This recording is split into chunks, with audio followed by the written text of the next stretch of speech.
The Prime Minister's being asked to speed up the closure of Walleys Quarry in Silverdale. Part of the site will be capped in the next few months, but it's due to continue taking deliveries until the end of 2026.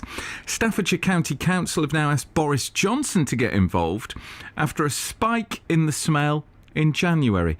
Mick lives near the quarry. We've spoken to him regularly about the issues he claims he faces there, and he's back with us. Morning, Mick. How's it been recently? Good morning, Stuart. Not great, unfortunately. We've had obviously that incident of odour that you said in the middle of January, and then the 15th of March there was absolutely loads of complaints, and asked the EA to go and investigate, but as far as I'm aware, they haven't yet. Dr Richard Harling, who's the County Council's Director of Health and Care, told the Health Scrutiny Committee last week the council should be, and I quote, lobbying for decisive and urgent solution. Does that encourage you? As long as it goes beyond words, yes. But we're very grateful to Dr Richard Harling for making those recommendations. But this is something that does need some political will behind it to actually to actually get it solved. Because at the moment it's not being solved quickly enough. For instance, we're now into what we call the lifetime exposure chronic regime. With a UKHSA risk assessment, and that's just terrible there, because back when UKHSA were Public Health England, they were sort of basing their health estimates on only a 3-month event, and we're at least 12 months into this now, so we're 4 times as long as it should have been going on. Obviously, it's only a snapshot, and I don't know if you're nearby this morning, but does it smell this morning? I'm not nearby this morning, unfortunately. I'm sure someone who is listening, and they'll soon tell me. How do you get this resolved? Because even if the quarry were to close, that wouldn't stop the stink, because the stuff that stinks is arguably already there. Yes, If you close the site, it would effectively flood, and it would be an order of magnitude worse than what we've got now. No, what we need is really strict enforcement from the Environment Agency.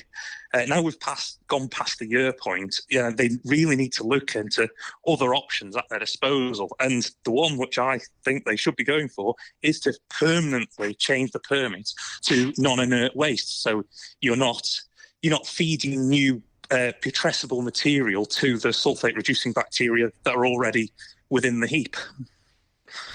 So, from what you're saying, there's bacteria within the heap that feed on rubbish and certain types of rubbish, but you could put a different type of rubbish on that they wouldn't eat. That means they die? Is that what you're saying? That's effectively it, yes, because it's been widely accepted by the Environment Agency that there's gypsum within that landfill site, and so what happens when you put biodegradable waste on top of that? As rainwater filters through the heap, that carries that through the heap to the gypsum where the sulfate-reducing bacteria are, and effectively feeds them and produces more hydrogen sulfide. And they're clearly not on top of controlling it, because we're still having incidents now, even a year on from the very terrible weekend at the end of last February in 2021. Gypsum, I think most of us would probably know best as the white stuff in plasterboard, would we? That's gypsum, isn't it? That's it. Yeah, OK. It is, yes. Boris Johnson's commented on this before. I seem to, and I should have looked up the quote, really, but it was something about alpine air, I seem to remember him talking about. Would you like him to get involved in this? That's it. Yes, please. I mean, that was a nice little soundbite that he did, but I want to see sound action now. We want to see strict enforcement. We want to see the government backing them on this, and let's get this solved for the summer, so that when we go into the next winter, no one should have a complaint. And in terms of how it is affecting lives still in and around Silverdale and other parts of Newcastle too, it's still having a big effect on people, is it? Oh yes, I mean the the Judicial Review in the High Court and the Court of Appeal, they've both agreed this is having a direct health impact on the resident. But there's also the mental health impacts. I mean, we've got North Staffordshire mental health trusts that are having to put dedicated resource into this because it's day in, day out for people. And there's folk at their breaking point, and me included at some times. If I can just pick up on that, I mean, on your darkest days, how does it feel to live nearby? Well, it doesn't.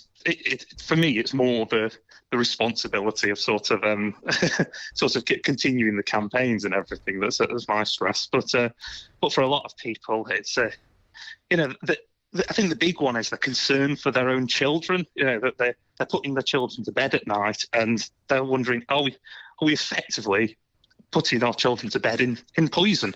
And I'm not exaggerating. The Environment Agency themselves describe hydrogen sulfide as a broad spectrum poison.